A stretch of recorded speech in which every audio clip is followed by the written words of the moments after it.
নমস্কার, আজকে আমি আপনাদের কাছে একটা নিরামিষ শুক্তো রেসিপি নিয়ে এসেছি। শুক্তো তো আপনারা অনেকেই বানান, আমি আমার মতন করে বানিয়েছি। আপনাদের ভালো লাগলে আপনারা প্লিজ সাবস্ক্রাইব করবেন। এর জন্য আমি রাঁধুনি, পাঁচফোড়ন আর শুকনো লঙ্কা প্রথমে কাঠখোলায় ভেজে গুঁড়ো করে নিয়েছি। এটা আমার নিজের হাতে তৈরি বড়ি।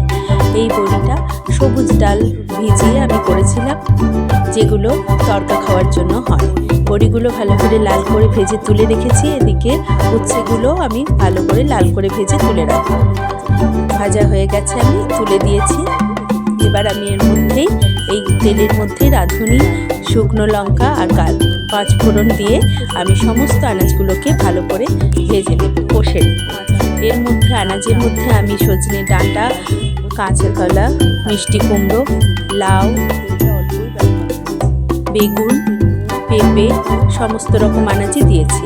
ভালো করে ভেজে পরিমাণ মতো হলুদ নুন দিয়ে আমি জল ঢেলে দিয়েছি। জল ঢালার পর আমি এক কাপ মতন দুধ এর মধ্যে দিয়ে দিয়েছি।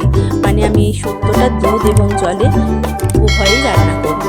ভালো করে নাড়িয়ে চাড়িয়ে আমি ঢাকা দিয়ে দেব এবং মধ্যখানে ঢাকা দিয়ে একটু আদা দিয়ে দিয়েছি। দেখুন, যতক্ষণ না আনাজগুলো সেদ্ধ হয় ততক্ষণ আমি একটু নাড়াচাড়া করে যাব। নাড়াচাড়া করবো আর ঢাকা দেবো। এইভাবে পুরো আনাজগুলো যখন সেদ্ধ হয়ে গেছে, এখন আমার সেদ্ধ হয়ে গেছে, এবার এর মধ্যে আমি পোস্ত বাটাটা দিয়ে দেব। পোস্ত বাটা শুক্তোর মধ্যে দিলে তার টেস্ট খুব বেড়ে যায়। এবার আমি পোস্ত বাটাটা দিয়ে ভালো করে নাড়িয়ে নেব। আমি একটু চিনি ব্যবহার করেছি, কারণ শুক্তোটা একটু মিষ্টি হলে খেতে ভালো লাগে। এবার আমি ভাজা মশলা গুঁড়োগুলো দিয়ে দিলাম। এবার ভালো করে এটাকে মিশিয়ে দেব। মিশিয়ে দেওয়ার পর আমি ভেজে রাখা বড়ি আর ভেজে রাখা উচ্ছেগুলো দিয়ে এটাকে নেড়ে চেড়ে নামিয়ে রাখবো। আমার শুক্তো রেডি হয়ে গেছে।